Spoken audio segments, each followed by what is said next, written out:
Hello students, welcome to my channel. आज हम लोग इंडियन इकोनॉमी का फर्स्ट चैप्टर शुरू करने जा रहे हैं, जिस चैप्टर का नाम है Indian economy on the eve of independence. इस चैप्टर का बेसिकली बेस क्या है?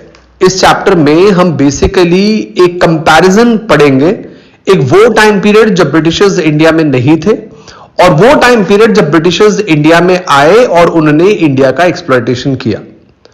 आप सब लोगों को यह तो पता है कि इंडिया को आजादी मिली 15 अगस्त 1947 में। तो ब्रिटिशर्स कब आए थे?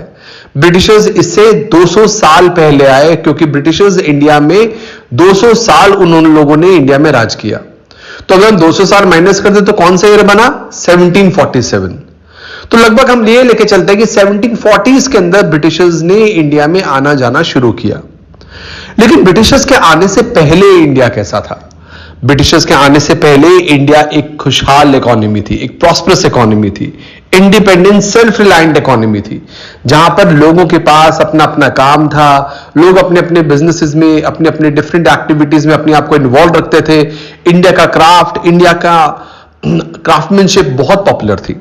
तो इंडिया एक सेल्फ रिलायंट कंट्री थी, लोगों के पास काम की कोई कमी नहीं थी।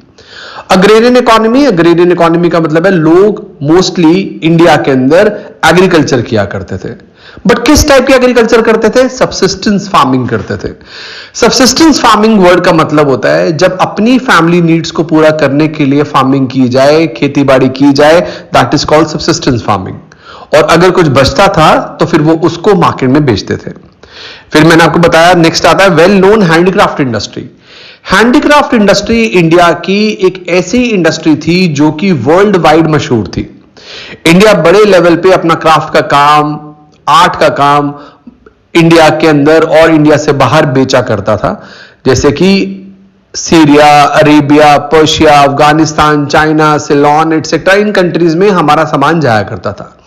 हम लोग फिनिश प्रोडक्ट इन कंट्रीज में बेचा करते थे और उसके बदले में हम लोगों को मिला करता था गोल्ड। इसलिए इंडिया को सोने की चिड़िया भी कहा गया। क्यों कहा गया? क्योंकि हम लोग जो भी बाहर के देशों में अपना सामान बेचा करते थे, बदले में हमें गोल्ड मिलता था। अब ये तो थी इंडिया की state before Britishers came in India. अब इंडिया के बारे में यूरोप में भी पता चला, ब्रिटिशर्स को भी पता चला, उनको भी लगा भाई एक ऐसी कंट्री है जो कि बहुत फ्लरिशिंग कंट्री है, बहुत अमीर कंट्री है, यहां पर जाके जरूर बिजनेस करना चाहिए। तो वो लोग बिजनेस के आइडिया से इंडिया तक पहुंचे।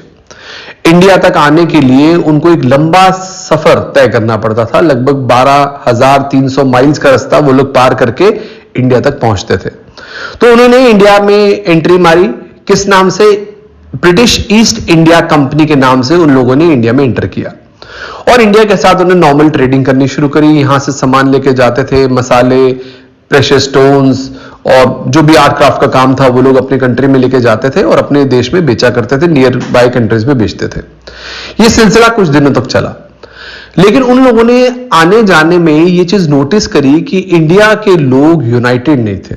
यहां पर अलग अलग स्टेट्स के अलग अलग राजा हुआ करते थे और वही राजा एक दूसरे से लड़ने में हमेशा तैयार। किस चीज के लिए तैयार? वो अपनी टेरिटरी को एक्सपैंड करना चाहते थे और इस चीज का फायदा हमारे ब्रिटिशर्स ने उठाया। उन्होंने डिवाइड एंड रूल पॉलिसी को फॉलो करते हुए एक राजा को दूसरे राजा से लड़ाया। इंडिया में उनका मेन जो एस्टैब्लिशमेंट था वो 1757 में हुआ, क्योंकि बैटल ऑफ प्लासी, जो कि बहुत सिग्निफिकेंट, बहुत इंपॉर्टेंट मानी जाती है, कि 1757 में जो वॉर हुई बिटवीन ब्रिटिशर्स एंड सिराजुद्दौला, जो कि बंगाल का राजा था और काफी प्रॉस्परस स्टेट थी। ब्रिटिशर्स को पता था कि अगर हम इस राजा को हरा देंगे तो हमारा इंडिया पे कंट्रोल और स्ट्रांग हो जाएगा। तो ऐसे करते करते हुआ भी ये, ब्रिटिशर्स ने अपने साथ कुछ राजाओं को मिलाया और बैटल ऑफ प्लासी लड़ी गई और 1757 में जो बंगाल का राजा था वो हार गया। और यही एक कारण बना ब्रिटिशर्स का इंडिया में एस्टैब्लिश होने का। और उसके बाद आप लोग जानते ही हैं 200 साल उन लोगों ने इंडिया में राज्य किया। ब्रिटिशर्स ने इन दिनों में जो भी पॉलिसीज बनाई, इन सालों में जो भी पॉलिसीज बनाई, वो सारी की सारी अपने फेवर में बनाई। उन्होंने हमारी कंट्री की डेवलपमेंट के लिए कभी भी कुछ नहीं सोचा। विलियम दिग्बॉय, जिनका बहुत प्रोमिनेंट नाम माना जाता है उस समय के टाइम पे, वो इकोनॉमिस्ट थे।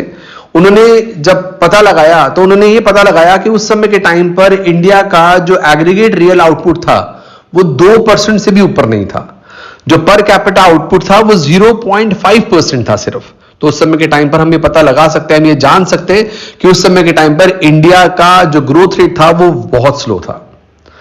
अब हम डिस्कस करते हैं एग्रीकल्चर सेक्टर कि जब ब्रिटिशर्स इंडिया में आए तो उन्होंने आकर इंडिया के एग्रीकल्चर को कैसे इफेक्ट किया। First of all land settlement system उन लोगों ने इंपोज किया। लैंड सेटलमेंट सिस्टम जिसको हम जमींदारी सिस्टम कहते हैं, इसमें एक जमींदार जो कि लैंड का ओनर होता है, जिसके अंडर मजदूर या पीजेंट्स काम करते, और जमींदारों के ऊपर होते थे ब्रिटिशर्स। ब्रिटिशर्स जो थे वो जमींदारों को इस बात के लिए प्रेशर डालते थे कि तुम लोग हमें तुम्हारी लैंड के आउटपुट का लगान पे करोगे, अगर तुम टाइमली लगान पे नहीं करोगे तो हम तुम्हारी जमींदारी तुम्हारे हाथ से छीन लेंगे। जिसकी वजह से ये जमींदार पीजेंट्स पे, मजदूरों पे बहुत प्रेशर डाला करते थे कि तुम हमें आउटपुट जनरेट करके दो क्योंकि हमें लगान टाइमली पे करना है। दूसरा आता है commercialisation of agriculture. Commercialisation of agriculture word का मतलब होता है कि ब्रिटिशर्स ने इंडियन फार्मर्स को इस बात के लिए मजबूर किया या उनको प्रेशर डाला या उनको कन्विंस किया कि तुम फूड क्रॉप प्रोड्यूस मत करो, कैश क्रॉप प्रोड्यूस करो। What is food crop? Food crop वो जो खाने के काम आती है। कैश क्रॉप जिसको हम कमर्शियल फार्मिंग का पार्ट मानते हैं, जैसे कि कॉटन, जूट, इंडिगो, अब वो चीज प्रोड्यूस करो। और ये क्यों वो प्रोड्यूस करवाना चाहते थे? क्योंकि वो अपनी इंडस्ट्रीज में रॉ मटेरियल उनको चाहिए था, और वो रॉ मटेरियल कहां से आना था? इंडिया से। तीसरी बात, low level of productivity. Productivity का लेवल बहुत कम था।